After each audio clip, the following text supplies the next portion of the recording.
Hello दोस्तों, welcome two part 4 में आपका स्वागत है। तो पिछले भाग में आपने मेरी 3 महीने की समराइज्ड स्टोरी सुनी थी।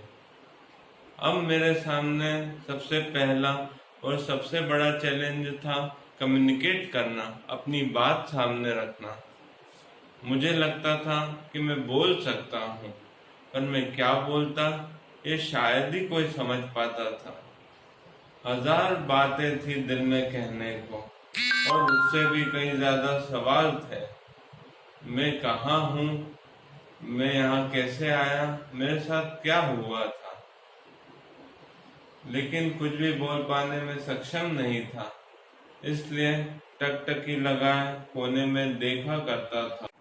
शायद मेरी इस व्याकुलता को मेरे घर वाले बखूबी समझ गए थे, इसलिए उन्होंने मेरे लिए एक कीबोर्ड बनाया था जिसमें मैं अल्फाबेट को टच कर कर अपनी बात कहता था। जी, डॉक्टर बसंत शर्मा ने जरूरी बातें कम्युनिकेट करने के लिए मुझे साइन लैंग्वेज सिखाई थी, जिससे मैं अपनी जरूरत के बारे में घर वालों को बता सकूं।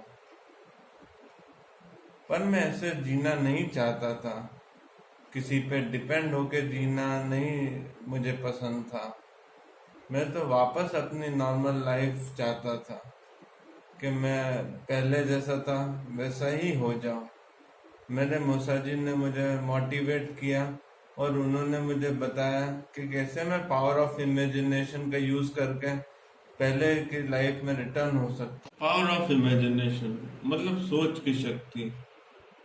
हम अगर वही चीज सोचेंगे जो हम चाहते हैं या जो हम करना चाहते हैं, तो वो चीज हमारे सबकॉन्शियस में फिट हो जाएगी।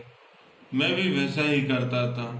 मैं सोचता था कि मैं नॉर्मल हो गया हूँ, मैं चल रहा हूँ, मैं अपनी बाइक ड्राइव कर रहा हूँ, ऑफिस जा रहा हूँ। इससे मुझे बहुत मोटिवेशन मिलता था। मेरी रिकवरी में एक और बड़ा हाथ था मेरे फिजियोथेरेपिस्ट डॉक्टर विशाल गनवानी का। उन्होंने मुझे सिखाया था कि कैसे पॉजिटिविटी और आत्मविश्वास के दम पर हम जो चाहते हैं वो अचीव कर सकते हैं। जब वो मुझसे पहली बार मिले थे तो उन्होंने कहा कि मैं 10 तक काउंट करूंगा, तुम उठ के बैठ जाओ। मैंने पूरी कोशिश करी, एड़ी चोटी का जोर लगा दिया, लेकिन मैं उठ नहीं पा रहा था। मुझे लगा वो बोलेंगे तुमने डिसअपॉइंट किया, लेकिन उल्टा वो तो बोले कि मैं तुम्हारी कोशिश देखकर बहुत खुश हुआ। यही कोशिश मैं चाहता था कि तुम करो, और इसी कोशिश से तुम बहुत जल्दी ही रिकवर हो जाओगे। मेरे नेचुरोपैथी के डॉक्टर प्रकाश जैन और मेरे दूसरे फिजियोथेरेपिस्ट अजय राठौड़ का भी बड़ा हाथ था।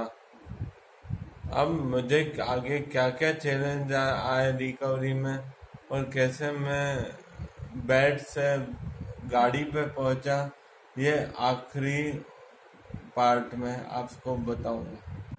Till then take care.